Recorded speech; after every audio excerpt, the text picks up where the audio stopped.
Daniel 12:5. And behold, there stood other two, two unnamed, unknown individuals. What happens when you arrive at a Bible text and in the context you cannot find from your favorite commentaries a definitive answer, and with a wider search, and quite search, quit search, you realize none are able to pinpoint, let alone provide a coherent logical explanation? If you say no, then you are not a seasoned student of the scriptures, because this is the case with the two unnamed individuals of Daniel 12:5. Right? Take a good look at this singular verse of Daniel chapter 12, and then realize, like everyone else, you also pass it by or you have to deal with it. Let's see if I can get rid of this. So funny sometimes. Go away. What opens the insight to this single verse? Well, it turns out to be Revelation 13:8 and the eternal righteousness of he who made. To get to that juncture of realization, take another look at Daniel 12:5, and you are faced with what seems to be an impenetrable wall of theological density when it comes to the everlasting gospel.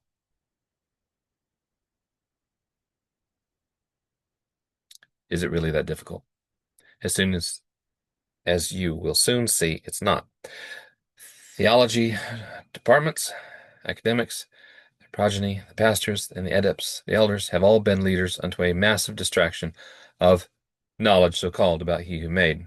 While okay, it doesn't plumb the depths of readiness for the abomination of desolation in Matthew 24:15, and the war with the great red dragon, and in their wake leaving a long legacy of dunces, ever learning and never able to come to the knowledge of the truth. Yes, sir, they have a lot to answer for. Time to review Daniel 12:5. Then I, Daniel, looked, and behold, there stood other two, the one on this side of the bank of the river, and the other on that side of the bank of the river. Who are the two unnamed identities? The commentaries that exist on this text in this link are scant, yet those who provide honest appraisals suggest the two others are angels, and on the odd occasion others say they are men, and others, like Ellicott's, say it's impossible to know. Further, there is not much available from Laodicea academia, or specifically Daniel 12:5, other than you hear, oh, the 1260, 1290, 1335 years cannot be applied as unto future event applications of the apocalypse. If you really need to be bolstered or apprised by that sort of Laodicean mumbo, then read this. If you know who the two unknown are, which is doubtful, hit delete and go and do something else. If, however, you also conclude little, if anything exists, even no assistance by way of reliable commentary, if it exists, do you give up and walk away? Throw the arms in the air and say, oh, the Bible, it's too hard. Jesus' love saves me. That's all that matters. Seems that's the regular response. Then does this phenomenon explain why many go into cognitive dissonance, which will leave them totally unprepared for the abomination of desolation in Matthew 24:15? Well, that's the modus operandi in Laodicea these days, of course. Yes, the 1290 days and on to the 1335 equals the time of trouble such as never was on the earth nor will be. It's also known as the apocalypse. So what preparedness is required? Well, he who made set out the matter in full detail in the book of Revelation and cited Daniel.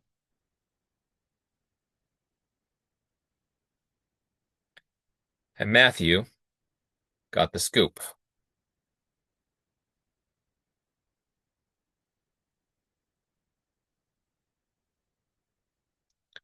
Laodicea talk about the storm, yet totally unprepared for the storm. You hear that often from the pulpit, and they are correct. But when you share critical info to the padre or elders, they go into the traditions of the elders mode, right? Then they respond with stock in trade standard blah blah, and they stare you down with the hey, we know what is truth, and the concerned look, and then the laity remain still none the wiser. Right? Well, keep in mind, many significant scriptures exist for end events and in respect to Daniel 12:5, and what makes it worse, there is no commentary provided by EGW. So what then? Well, you will soon realize that preterist emphasis in Laodicea prophetic theology about the 1260-1290, and they don't touch the 1335, actually explains the lack of wisdom from the mouths, the pens of writers and editors, products of Laodicea academia, and their preterist emphasis all happened in the past. We love Jesus like all the other churches. It is vocalized verbatim by the padres and elders, and so it's like cement. But then, who are the two unnamed, unknown individuals of Daniel 12? Can they be identified? And also, why do they stand listening to the man in linen? Time to review and review all you have reviewed. Then I, Daniel, looked, and behold, there stood other two, the one on this side of the bank of the river, and the other on that side of the bank of the river. And one said to the man clothed in linen, which was upon the waters of the river, how long shall it be to the end of these wonders? And I heard the man clothed in linen, which was upon the waters of the river, when he held up his right hand and his left hand unto heaven, and swear by him that liveth for ever, that it shall be for a time, times and a half. And when he shall have accomplished to scatter the power of the holy people, all these things shall be finished. So who are the unnamed individuals on either banks of the river? Does context give insight to the answer? Then I, Daniel, looked, and behold, there stood other two, the one on this side of the bank of the river, and the other on that side of the bank of the river. The context, you see the man in linen standing on the river, making a divine declaration about the how long be the end of these wonders. The man in linen is Christ. The man in linen has been discussed many times here on 5 agendas. But now, in the case of Daniel 12:5 specifically, the man in linen with both arms stretched upward to heaven swore by no other than he who liveth forever and ever. The pronouncement to the question of how long shall it be to the end of these wonders? The answer of how long is 1260, 1290, 1335 days, and then all these things shall be finished. When any mention its literal days, Laodiceans with their tradition of the elders get quite antsy when it comes to any future application of the 1260, 1290, 1335. See for yourself here. As you can see for yourself, Laodicea still have serious issues to resolve, since, back to Daniel 12, the context of Daniel 12 is the resurrection. The 3 prophetic chronologies culminate in the 45-day waiting period of 1335. That is not applicable neither in its typical setting of the Pan-American Union after the failure of 1888, which was a precursor to the regionalization as seen in the attempt to bring about the Pan-American Union. And yes, Dr. Ford was correct and also saw the error of the fatal wound after the 42 months.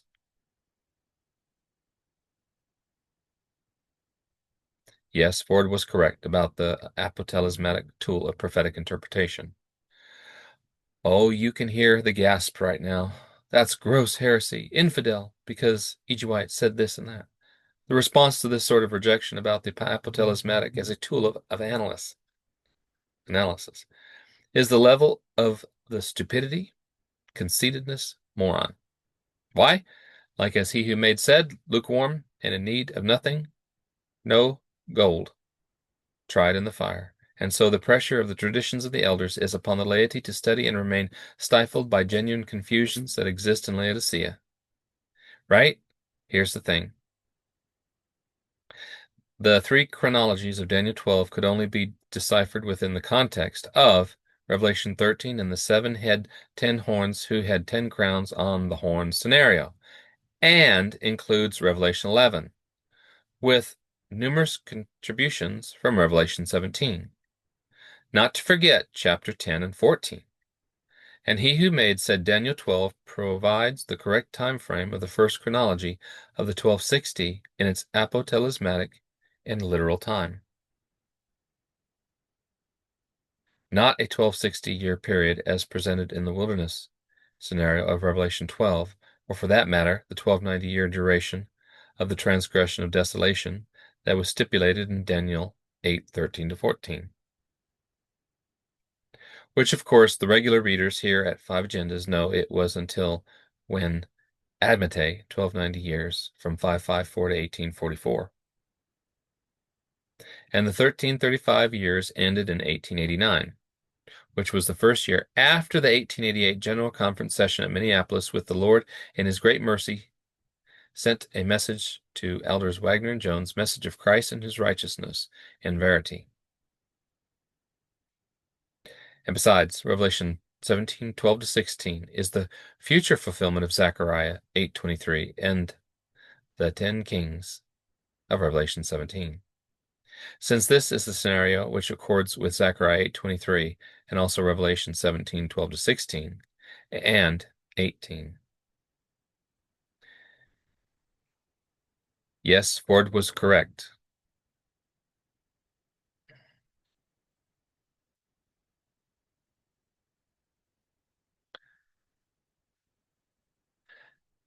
Yes, Ford was correct about the apotalismatic, but it was alleged he trashed the sanctuary doctrine, and so after the hue and cry, everyone went back to sleep. Don't forget, Ford did give Glacier View about the problems in the book of Daniel in 1980. It was a timely warning to restudy Daniel in 1844. Why? The same year of 1980, Laodicea adopted the God, the Eternal Son fundamental four, and the Omega of Deadly Heresies, Triune Trinity, and their 27 fundamental beliefs. By requiring a correction to calculating the until when of Daniel 8:13-14, doesn't mean the sanctuary doctrine was trashed. So who bothered to check it out? No one.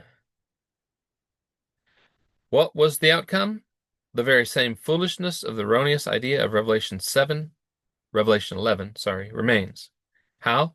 Laodicea have no proof of earthquake occurred in France during or near after the French Revolution that killed 7,000 and destroyed 1/10 part of the city. Why? Well, it's very simple. They applied the interpretation of the Protestant Josiah Litch and never changed. And then there is the problem that remains, which is the massive 1798 error.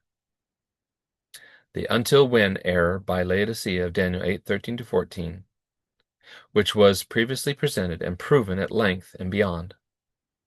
There's examples here in these links. But regardless of the putrid lukewarmness of Laodicea, and yes, includes even the stupidity of the separated independents, here are some questions to begin with and for you to consider and study for yourselves, and only then draw the conclusion, and an accurate conclusion at that. The two unnamed of Daniel 12:5 can be identified, and no, they are not angels. Is there sufficient information for those who research the sanctuary doctrine of John 4:22, and why then shall the sanctuary be cleansed? Yes. Is there a type and antitype? Yes. Why? Well, the transgression of desolation, 1290 years, unto 1844 equals type. The antitypical, or apostalismatic, is the abomination of desolation spoken by Daniel the prophet, and equals 1290 days of Matthew 24:15, equals Revelation 13. The antitypical includes the 1260 days of the reign of the first beast of Revelation 13, equals Revelation 11. The answer is a resounding yes, and therefore the unnamed two of Daniel 12:5 can be identified. How? Revelation 11 holds the same 1260-day time frame, right? Is it a significant revelation of the two? The two witnesses, right? The question is, can they be the same unnamed two of Daniel 12:5? Yes. Take another look.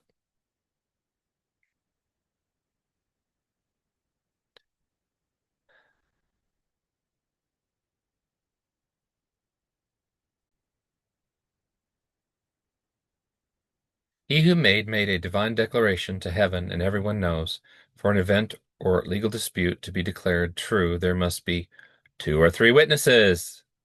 The divine principle is noted in Deuteronomy. 1 witness shall not rise up against a man for any iniquity or for any sin, in any sin that he sinneth. At the mouth of 2 witnesses, or at the mouth of 3 witnesses, shall the matter be established. You know the culminating events of the 1260, 1290, 1335 days, as are specified by the man in linen in relation to the Day of Atonement, and this should easily assist you to identify the unnamed 2. The 2 of Daniel 12:5 can never be identified. When you assume the 1260 years or 1290 years ends in 1844. That approach severely limits, if not makes it impossible, for any accuracy of the details of Daniel 12 to ever be fully aligned with the book of Revelation. Right? You, yes, you, leaves you with absolutely no way of pinpointing the abomination of desolation, Matthew 24:15, or Zechariah 8:23, or the 10 crowned kings of Revelation 13, as distinct to the 10 kings with no crowns of Revelation 17 equals uncrowned. Why? Both scenarios are still future. And then you have the 1260 days of Revelation 11, and for one fact, the beast from the bottomless pit has not been released, and that is still future, and that involves the 2 witnesses, which makes the French Revolution as impossible to fulfill every detail of Revelation 11. Who are the unnamed 2 who stood on either side of the banks and the man in linen? The 2 witnesses, or the 2 unknown of Daniel 12:5? So is this another example of why John 4:22 equals the sanctuary doctrine is essential to comprehend any rational conclusion about end-time apocalyptic reasoning? Right? That scripture alone, based on the proper exegesis of the facts of prophetic detail, must make sense, right? Yes, the 2 witnesses are the 2 unknown of Daniel 12:5. Now pay attention. The 2 at the transfiguration, the events of Revelation 11, are in the 1260 days as defined with the 2 witnesses. Note closely, at transfiguration, Moses and Elijah bear testimony, and he who made was transfigured before them, and his face did shine as the sun, and his raiment was as white as light. And behold, there appeared unto them Moses and Elijah talking with him. Even with these minimal components of Bible testimony and witness of the truth of this very special event prior to the cross, and based on their witness of the prophetic testimony, and because they both are present in Revelation 11 for the 1260 days, then the other 2 of Daniel 12:5 are Moses and Elijah. Have to be, since they both witnessed the declaration of he who made standing on the water, who held both arms upward to heaven, and bare the truth via Father number 1. And they both witnessed the transfiguration, right? They are the 2 who stood on the opposite banks of the river who bore testimony. The type. Furthermore, in Daniel 12, Michael is the arbiter of the resurrection when he stands up. Stands up from what? The answer being from his place of authority and the final atonement, which in its New Testament application would have to be in context of Hebrews 8:1 and 2, right? Fact is that the reason as to why Michael didn't accuse Satan was on account of the fact that as Daniel's prince and the arbiter of the resurrection, Daniel 12, and still was not yet born on planet Earth as the uniquely begotten Son of God. And he who raised who? Moses, right? Jesus would later state after his incarnation that he saw Satan fall like lightning, and that now the prince of this world has been cast out. Yet it is not the first time that Michael or the angel of the Lord states, "The Lord rebuke you." As the spokesman for the Father on earth, he also presents himself as eternal Father number 2, as the child who was to be born and son given, who is also known and to be called Everlasting Father, as well as Prince of Peace, equals Daniel's Prince or the Word of John 1:1, who became flesh. Not only that, but as Michael of Daniel 12, being the Word himself, he was the Lamb that was slain prior to the foundation of the world, and based on this matter, he was able to resurrect Moses with legitimate right. See 2 Timothy 1:9. The resurrected Moses later appeared in the vision of transfiguration along with Elijah, who never died. So, because of the significance of Elijah and Moses in the annals of the everlasting gospel, it is no small thing for both to be the antitype, and it is their presence as the two witnesses of Revelation 11. It's obvious their testimony and the purpose of the everlasting gospel was because of their witness of the Christ and the transfiguration, and then, as the two witnesses of Revelation 11, they bring the divine confirmation of their chosen roles as the two witnesses of Christ. I don't know why it's doing this. The two witnesses of Christ as the Alpha and the Omega. Why would God bring about any other two identities when both Moses and Elijah are key figures in the witness for heaven of the truth of not only the Alpha and the Omega of the first angel's warning, but also they are the tip of the two-edged sword of truth, so to speak, when it comes to affirm heaven's witness of the first angel in the testimony against the law of one and the Alpha and the Omega of deadly heresies. Right? Both Moses and Elijah stood on the river banks and heard testimony to the prophetic events of the 1260, 1290, 1335 days. And therefore they both attest in their testimony that he who stood on the waters of the river in Daniel 12, and of Father number 1 and number 2 about the Alpha and the Omega. Those sealed in Revelation 14, 1-5 are sealed with what? The two witnesses have to know. So who of you are willing to put comment in the comments section of the prophetic end times? Christ, who said, I am Alpha and Omega, has to feature and be led by the two witnesses' testimony. And that's the loud cry for the 1260 days. And then there's the last plus 30 days of the 1290 days of Matthew 24. And that's still future. But those of you still shackled to the Omega of deadly heresies, that's a massive problem, especially in the sealing time of the 144,000. Why? Retain God the eternal Son, fundamental number 4, heresy, and you have no witness in the events of the 1290 days. Those who wish to bicker, argue, and attempt to correct this or that, go ahead and try. Well, it only reveals you have absolutely no clue how the three woes set to arise in the final scenes of the Earth's history. Original testimony on the river equals the alpha scenario of he who made. The two witnesses would bring testimony of that alpha and later of Christ's status of omega, right? The three angels' messages is all headed by the first angel's warning, and that equals the alpha and the omega of he who made. Then there's the proven connection which is stated in Daniel. Daniel 12:6 equals how long equals until when. Admite, Daniel 8:13-14. And one said to the man clothed in linen which was upon the waters of the river, Admite, how long, until when, shall it be to the end of these wonders?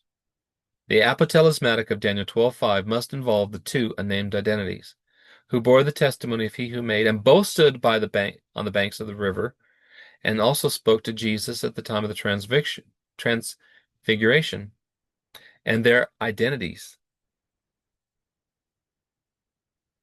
Moses and Elijah. Right?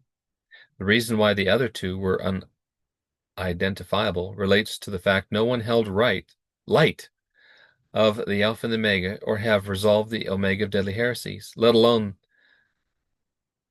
are instructed as to the purpose of Revelation 13:8 in its unique presence of the chapter, where the lamb slain from before the foundation of the world is so stated in this chapter, which includes the first beast with the 10 horns and 10 crowns, and the second beast and the mark of the beast and the worship of the image.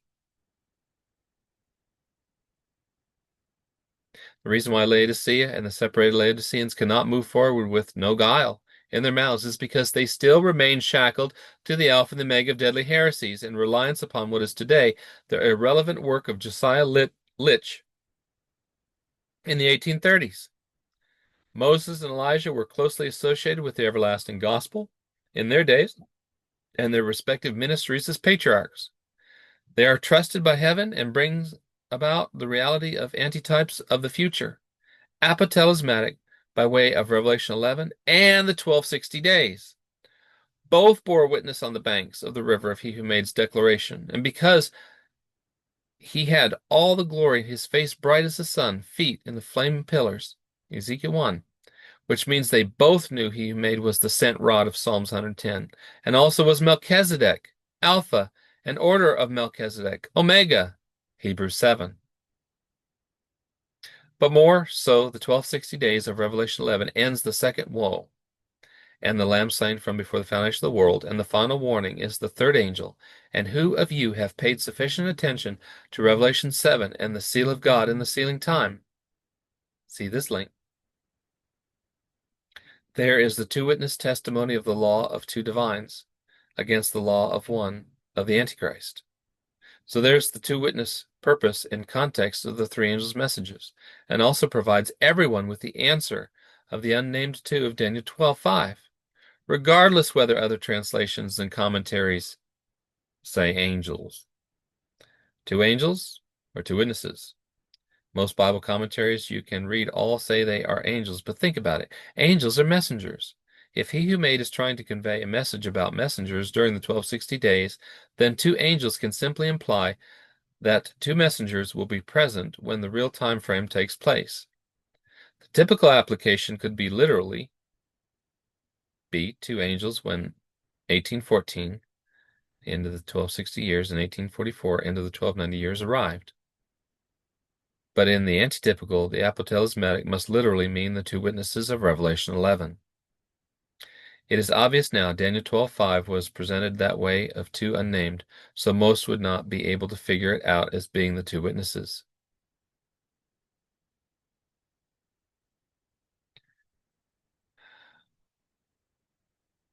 Two divines.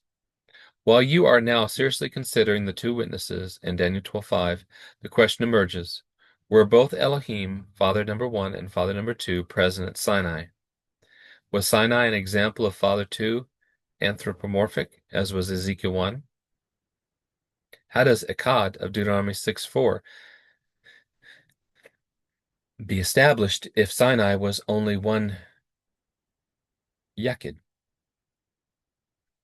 as will be claimed at the third temple by the eighth king, the Antichrist?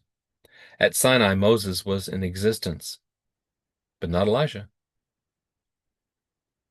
Why would Elijah be the second of the two witnesses, having not seen him who made, as had Moses? Well, it gets back to some events in the life of Elijah.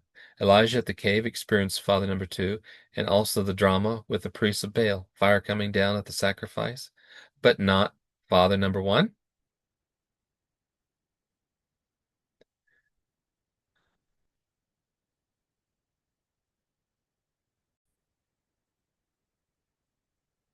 Again, these examples seem to indicate God is singular and not two of them equals John 1:1 equals the law of two. Sinai equals the presence of God was not only a warning but could have hosted Father 1 and 2. Hence the defined boundaries do not enter or be shot through. Elijah's faith was significant at the standoff with the 450 priests of Baal, since divine fire was manifested from heaven. That example doesn't prove two divines. Everyone knows the import of the first angel's warning is the command to fear God and worship he who made. Establishes two identities, Echad, one Elohim.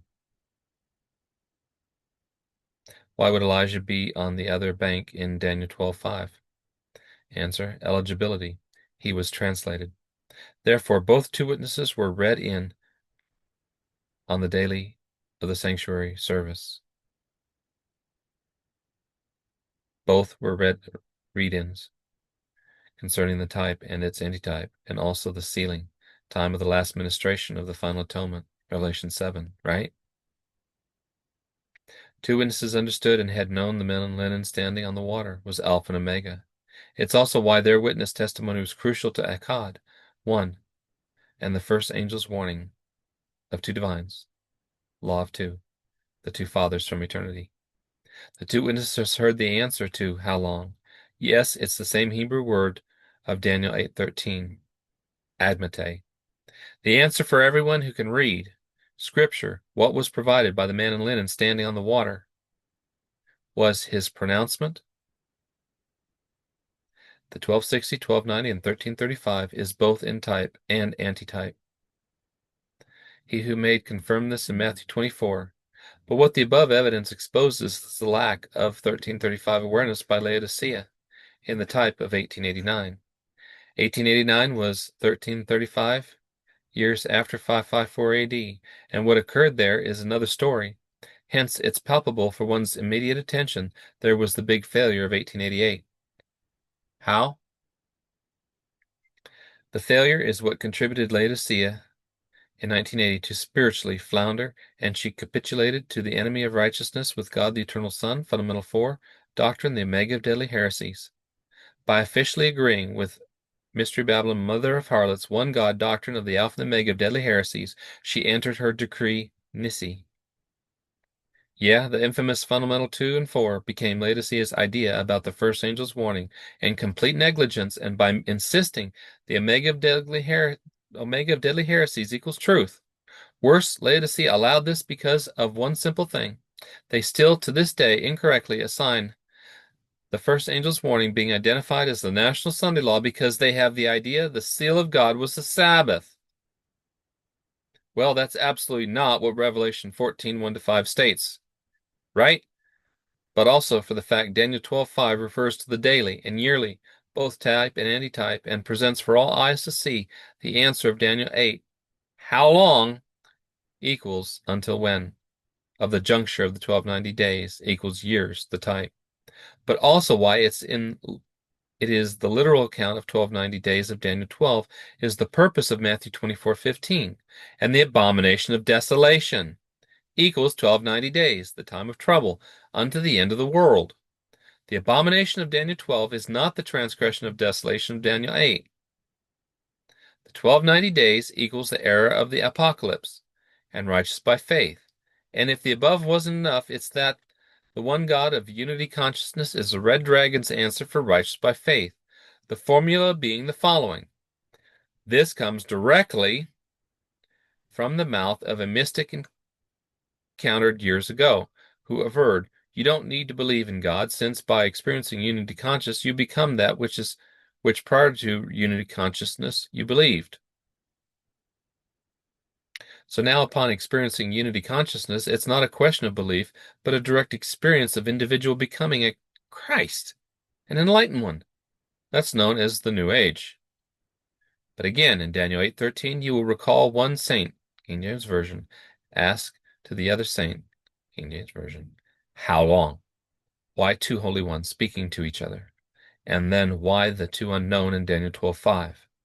Anyone care to give an answer?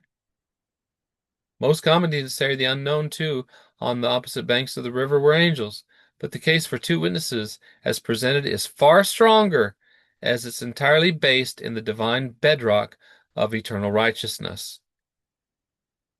Both two witnesses of Daniel 12:5 knew about the transgression of desolation from Daniel 8:13 equals 554 to 1844 that ended the 1290 years of the unto when emete, the 23 days terminus of 1844. And because of Daniel 12, the two witnesses also know why their presence during the abomination of desolation is necessary. They hold to the literal time of 1260 days of Revelation 13, and then unto their decease in Revelation 11, the end of the second woe. For then cometh the residual, or the plus 30 days that end the 1290, and then cometh the plus 45 days to the end of the 1335, and its blessing. Why the abomination of desolation is the antitype to the transgression of desolation, which was the type? Why? You would already realize the context of Daniel 12 is related to Michael standing. See verse 1. And at that time shall Michael stand up, which the great prince which standeth for the children of thy people, And there shall be a time of trouble, such as never was since there was a nation, even to that same time, and at that time thy people shall be delivered, every one that shall be found written in the book. Daniel 8:13-14. Until when was the era of transgression, of desolation, of the beast, of Revelation 17, written by the woman of ill repute? The transition marker of Revelation 17:17 is proof the woman is destroyed, and proof the beast morphs to the lion-mouthed leopard bear beast in Revelation 13. And this equals the time of the end. And proof there is no National Sunday law. And it's the era of the apocalypse, the abomination of desolation. Matthew 24:15. 1290 days. When Michael stands, it brings the end of the omega of deadly heresies. Everyone was warned it's the end of the high priestly ministration of the man in linen after the order of Melchizedek. The two witness testimony, the two unknown individuals of Daniel 12:5, and also the ministration of he who made. Then the plus 30, plus 45 days. The two witness testimony hold forth the testimony of the first angel's warning. Two divines equals Father 1 and 2. A testimony that fully supports the Akkad Elohim, law of two, in opposition to the Yaqid, one God, law of one, via insistence of Deuteronomy 6:4, by the eighth king. The other Elohim, the silent Father, number 1, was there as stated in Scripture. By, this is my beloved Son, hear ye him. Yet all the world believes there's only one God. Why Elijah? Well, the 144 have the same testimony against Baal, Lucifer, great red dragon, and then there's the despondent, scared experience he had that Jezebel was after him. The 144 in antitype sealed gave their testimony. So, were both Elohim present at Sinai? Sinai won't be denied by the eighth king, the Antichrist, but Akkad Elohim will. By the emphasis of Yaqid Elohim equals the heir of Deuteronomy 6:4. The 144,000 testimony of the Alpha and the Omega and eternal righteousness of the Lamb slain from before the foundation of the world are why the synagogue of Satan worship at their feet. Since that fact is established, it must be asked, were the 144 all together at one place? Doesn't matter. Regardless, the third temple issue of one God at Sinai and later in the time of the abomination of desolation equals 1290. There is the 7 Noahide laws. And the two witnesses know there is 2 divines in the law of 2. And those 2 Elohim are Father 1 and 2, and they are Akkad 1 Elohim. John 17. Laodicea, on the other hand, are not worshiping the God of the first angel. How? Laodicea is worshiping God the Eternal Son and the Trinity, and do not realize that this is an abomination, an affront to he who made. If Daniel 12:5 and the supposed unnamed are Moses and Elijah, what about the evidence? And since you will recall, the miracle-working false prophet brings fire down from heaven, right? Which is after the 2 witnesses are killed by the beast from the bottomless pit. Wouldn't those who witnessed the unity consciousness in the land of the second beast in the plus 30 days of the 1290, without the presence of the 2 witnesses, be highly assured the miracle-working false prophet as the real deal? Some would say miracle-working false prophet is Elijah, as had risen, so to speak.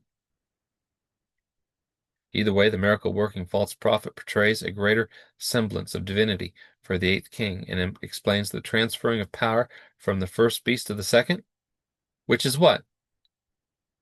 To worship the image. In other words, the complete opposite of what happened at the altar Elijah built in the contest of truth with the prophets of Ahab's grove. Whoever the latter witness is will not be performing miracles. This was already the work of the 2 witnesses. No one in their right minds should be fooled, since what took place in reference to the 2 witnesses, resurrection, shut down the first beast's challenge, and there was a victory over the first beast in reference to the earthquake. That killed 7,000 and destroyed a 1/10 part of the city where the 8th king resided at the 3rd temple. This should be a massive warning to the rest of them that were afraid, since the next step involves the final portion of Isaiah 2. Which is the total failure of the 3rd temple, where everything that exalts itself will be lowered, and only the dreaded presence dread presence of the Lord will consume them at that point in time. If this matter of the miracle-working false prophet takes place in the land of the second beast, as said in Revelation 13, it should not surprise anyone, since that area is Manasseh and is lost Israel. Years ago it was mentioned that after the expiration of the birthright, that both nations would revert to Egypt. Their maternal heritage was inherited from the daughter of the priest of On. Her name was Asenath. Asenath means the gift of the goddess. The land of the miracle-working false prophet is reverting to the feminine divine, equals national ruin. Now you know who are the two unnamed of Daniel 12:5.